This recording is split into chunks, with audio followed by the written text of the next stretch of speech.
Amis internautes, n'oubliez pas de liker, de vous abonner et de cliquer sur la note de notification pour ne rien rater. Arrestation et audition de Hugo Sosukwe.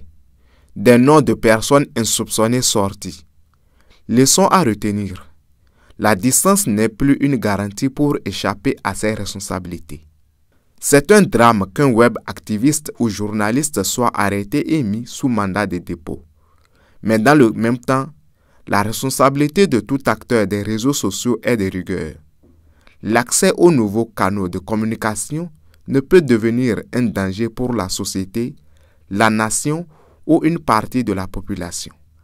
Toute hypocrisie corporatiste gardée, il faut poser les vraies questions et s'abstenir de donner dans ce soutien béat populaire et de circonstances. En attendant que le gouvernement et l'opposition au pouvoir réagissent, tout en souhaitant la clémence pour Hugo Sosukwe, il faut retenir que ce sont ces laudateurs qui ont perdu le jeune béninois. Ils le poussaient à bout, lui faisant croire qu'il était la vérité, pendant que lui n'avait Dieu que et pour eux, étant donné qu'il était à des centaines de kilomètres de la capitale béninoise, et qui n'ont qu'une seule envie, une seule religion: salir le gouvernement en place et fréquemment l'image du pays à travers certaines dénonciations fantaisistes ou imaginaires, juste pour faire rêver leur ego, étaient ses yeux, ses informateurs.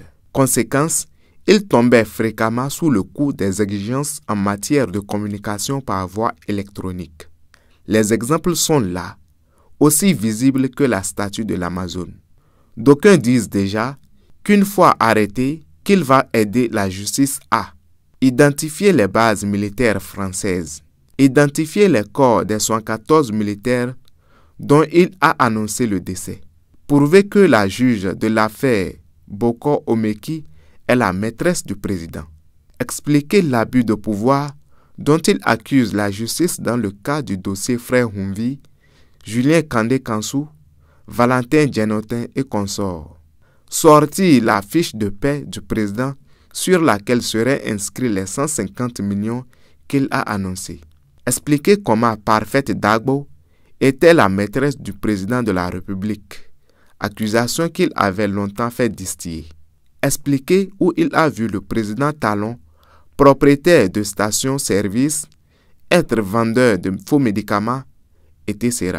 Même si ces questionnements des uns et des autres paraissaient fantaisistes, au regard de l'objet du mandat d'arrêt qui a été exécuté, il est une évidence que, se sachant bien loin du Bénin, le jeune Béninois s'est un peu laissé aller à la passion.